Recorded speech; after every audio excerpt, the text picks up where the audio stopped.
फिर से आप सभी का हमारे YouTube चैनल एजुकेशन ट्रस्ट पर स्वागत है। और आज का हमारा विचार है कि जब आप संघर्ष कर रहे हैं अपनी मंजिल की प्राप्ति के लिए, और उस समय क्या होता है कि बहुत से लोगों को बहुत सी शिकायतें होती हैं, तो उस समय आप लोगों की शिकायतों पर, शिकवे गिलों पर ध्यान ना देते हुए आप अपनी मंजिल की तरफ निरंतर अग्रसर रहें। और जब मंजिल की प्राप्ति आपको हो जाएगी तो उस समय सभी शिकवे गिले शिकायतें धरी की धरी रह जाएंगी। ठीक है, तो बातों में ज़्यादा समय ना गंवाते हुए आज हम चर्चा करने वाले हैं प्रथम आंग्ल मराठा युद्ध कब हुआ था, 1775, और ये समाप्त कब हुआ, 1782 में। किसका परिणाम था ये? सूरत की संधि का परिणाम था। सूरत की संधि कब हुई थी? सन 1775 में हुई थी। किसके बीच में हुई थी? तो सूरत की संधि रघुनाथ राव और बम्बई की अंग्रेजी सरकार के बीच में हुई थी। इस संधि के तहत क्या हुआ था, क्या तय हुआ था कि रघुनाथ राव सालसेट, ठाणे और बसीन का क्षेत्र क्या करेगा, नजराने के रूप में दे देगा। ठीक है, और सूरत और भड़ोच, ठीक है ना, सूरत और भड़ोत का राजस्व भी दे देगा। बदले में वो क्या करेंगे, बदले में इसे पेशवा बनाया जाएगा। ठीक है, बदले में क्या किया जाएगा, इसे पेशवा बनाया जाएगा और अंग्रेजी सेना रखी जाएगी। कहाँ रखी जाएगी भाई? जहाँ का वो पेशवा बनेगा। कौन बनेगा पेशवा?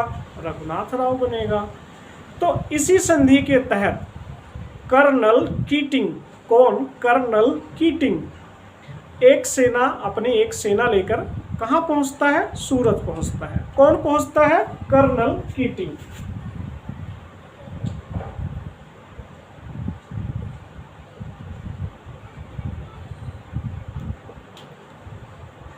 ठीक है, अपनी एक सेना लेकर कहाँ पहुंचता है? सूरत पहुंचता है। तो सूरत जब पहुंचता है तो मराठे इसका विरोध करते हैं, और जब मराठे विरोध करते हैं तो आरस के मैदान, कौन से मैदान? आरस के मैदान में युद्ध होता है।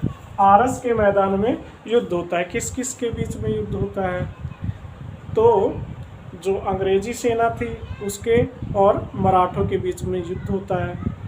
इस युद्ध में हार किसकी होती है? तो मराठों की हार होती है।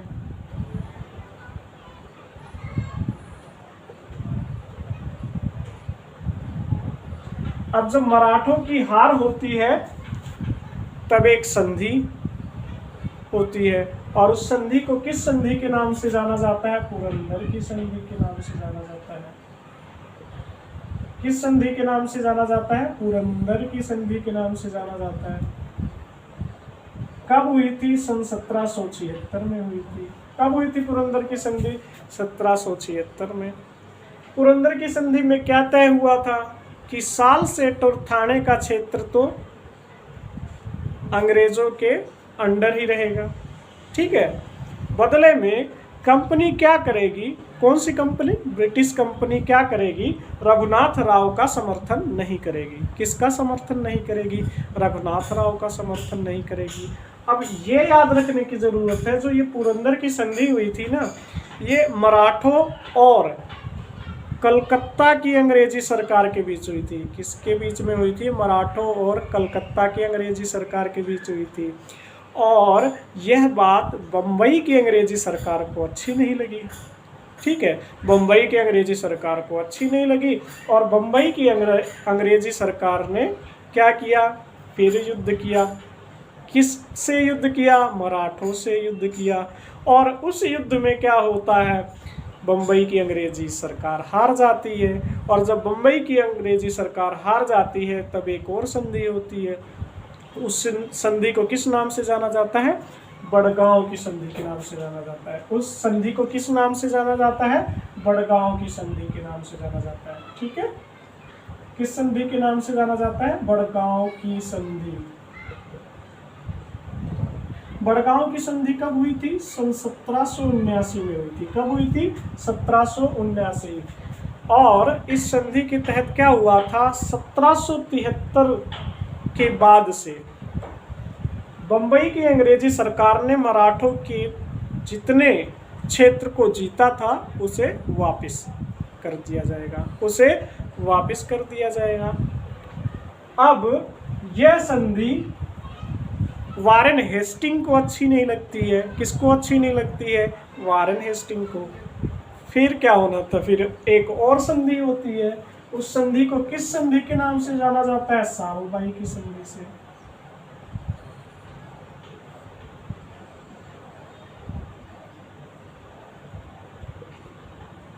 ठीक है, सालबाई की संधि कब हुई थी? तो सन 1782 में हुई थी। कब हुई थी? 1782 में हुई थी। ठीक है, और इस संधि के बाद प्रथम आंग्ल मराठा युद्ध समाप्त हो जाता है। ठीक है, इसके बाद भी एक संधि हुई थी, मतलब द्वितीय आंग्ल मराठा युद्ध से पहले भी एक संधि हुई थी। वो कब हुई थी? 1802 में। उस संधि को किस नाम से जाना जाता है? बसीन की संधि से। ठीक है, बसीन की संधि के नाम से जाना जाता है। और वह कब हुई थी? सन 1802 में हुई थी। और यही संधि किसकी वजह बनती है? द्वितीय आंग्ल मराठा युद्ध की वजह कौन सी संधि बनती है? बसीन की संधि बनती है। ठीक है, अगर जो ये संधि हमें याद करनी है तो इसका ट्रिक बन जाएगा, सूरतपुर के बड़े गांव में सालबाई बसी है। ठीक है, सूरतपुर के बड़े गांव में सालबाई बसी है। सूरत हो गया, पुरंदर की संधि हो गई, बड़े गांव में बड़गांव की संधि, सालबाई बसी है, बसी सूरतपुर के बड़े गांव में कौन बसी है? सालबाई बसी है। तो ये हो गई द्वितीय आंग्ल मराठा युद्ध तक, और प्रथम आंग्ल मराठा युद्ध से द्वितीय आंग्ल मराठा तक जो जितनी संधि हुई थी वो हो गई। और प्रथम आंग्ल मराठा युद्ध किस संधि का परिणाम था? तो सूरत की संधि का परिणाम था। ये बता दिया मैंने। अब हम देखेंगे कि और उस समय कौन कौन सी घटनाएं हो रही थी।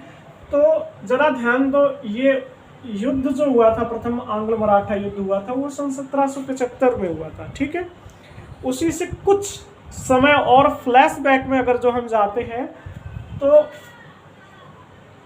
आंग्ल मैसूर युद्ध हुआ था।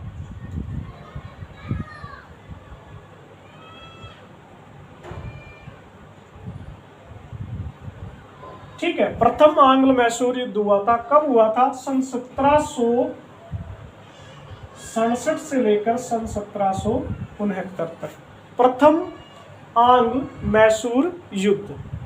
ठीक है, और इसी युद्ध में एक संधि हुई। फिर कौन सी संधि हुई? मद्रास की संधि हुई।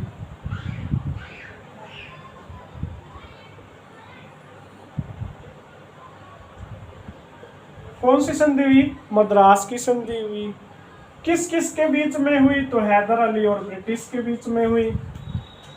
ठीक है, हैदर अली और ब्रिटिश की, क्योंकि ये युद्ध किसके बीच में हुआ था? ब्रिटिश और हैदर अली के बीच में हुआ था। अब इसके बाद में फिर एक युद्ध होता है, आंग्ल मैसूर युद्ध। वो कब होता है? तो सन 1780 में होता है। कब तक? 1784। ठीक है, 1784 तक। तो इस युद्ध का परिणाम कौन सी संधि रही? तो मंगलोर की संधि। कौन सी संधि? मंगलोर की संधि।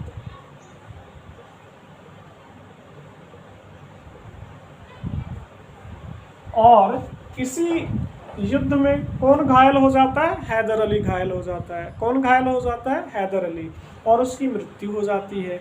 इसके बाद में फिर एक और आंग्ल मैसूर युद्ध होता है। वो कब होता है? 1790। ठीक है, कब तक? 92 तक। अब कौन सी संधि होती है? तो अब श्री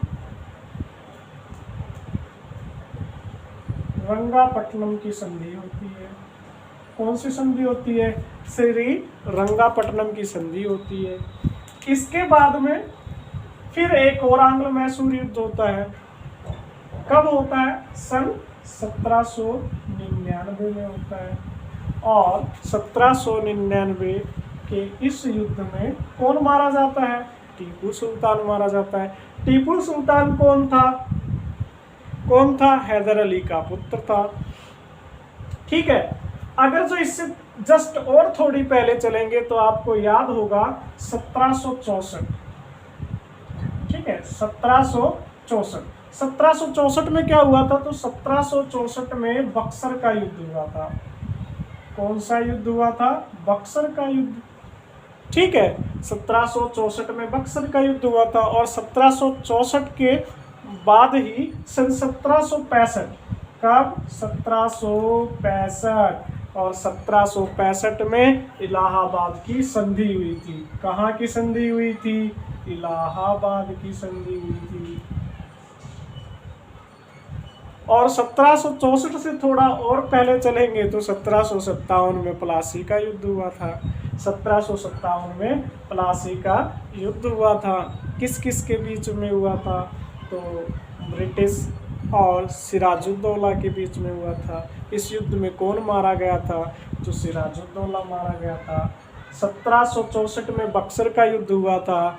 बक्सर के युद्ध जो हुआ था, बक्सर का युद्ध वो किस किस के बीच में हुआ था? तो बक्सर का युद्ध ब्रिटिश और किसके बीच में हुआ था? तिकड़ी के बीच में। तिकड़ी कौन? तो शुजाउद्दौला और मीर कासिम और शाह आलम द्वितीय। कौन?